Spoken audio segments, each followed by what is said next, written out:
Assalamualaikum warahmatullahi wabarakatuh. Nama saya Devianti Agustin dari kelas 11 IPS 7. Saya di sini akan menjelaskan tentang teks prosedur.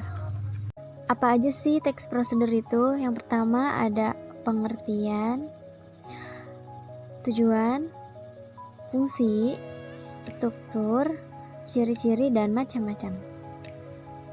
Yang pertama di sini saya akan menjelaskan tentang pengertian, tujuan, dan fungsi. Yang pertama pengertian. Teks prosedur merupakan teks yang berisi cara dan tujuan untuk membuat atau melakukan sesuatu hal langkah demi langkah yang tepat secara berurut sehingga menghasilkan suatu tujuan yang diinginkan. Yang kedua tujuan. Tujuan teks prosedur adalah untuk menunjukkan atau menjelaskan bagaimana mengerjakan sesuatu dengan langkah-langkah yang urut dan memudahkan pembaca maupun pendengar agar dapat mengikuti langkah atau perintah dari isi teks yang tujuan akhirnya bisa sesuai keinginan pembaca maupun pendengar. Yang ketiga fungsi. Fungsi dari teks prosedur adalah menyajikan informasi perihal langkah-langkah melakukan suatu kegiatan agar kita dapat mengetahui secara rinci langkah melakukan suatu kegiatan. Ciri-ciri teks prosedur. Pertama, berisikan langkah-langkah. 2. Disusun secara informatif. 3. Dijelaskan secara detail. 4. Bersifat objektif. 5. Langkah berkelanjutan dengan penjelasan. 6. Menggunakan syarat atau pilihan. 7. Bersifat universal. 8. Bersifat aktual dan akurat. 9. Bersifat logis. Struktur. 1. Tujuan pada teks prosedur adalah pengantar umum sebagai penanda apa yang akan dibuat atau dilakukan, motivasi dalam melakukannya. Kedua, bahan dan alat berisi mengenai rincian bahan dan alat yang digunakan dengan ukuran yang akurat. 3. Langkah-langkah berisi langkah melakukan sesuatu dengan urut secara bertahap. 4.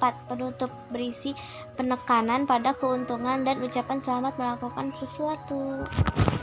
Macam-macam. Yang pertama, teks prosedur sederhana. Teks prosedur sederhana adalah prosedur yang tidak membutuhkan langkah banyak dan waktu yang lama. 2. Teks prosedur kompleks. Teks prosedur kompleks adalah prosedur yang membutuhkan banyak langkah dan waktu yang sedikit lama. 3. Teks prosedur protokol. Teks prosedur protokol adalah prosedur yang langkah-langkahnya tidak terlalu rumit dan dapat dipahami dengan mudah. Di sini sebagai contoh saya akan membuat nasi goreng. Alat dan bahannya yaitu yang pertama piring, sendok, garpu, nasi, telur, sayuran, cabai, bawang merah, bawang putih, butter, dan lain-lain. Langsung aja ke cara pembuatannya. Yang pertama, siapkan wajan, potong-potong bawang dengan cabai. Habis itu masukin butter ke dalam wajan, masukkan bawang yang sudah dipotong tadi, masukkan telur, beri penyedap sedikit, terus habis itu masukkan nasi ke dalam wajan. Setelah itu oseng sampai matang dan sajikan di piring saji. Berikan sedikit goreng bawang dan sedikit potongan sayuran. Sekian video dari saya, kurang lebihnya mohon maaf. Bila ada kata-kata yang salah juga mohon dimaafkan. Assalamualaikum warahmatullahi wabarakatuh.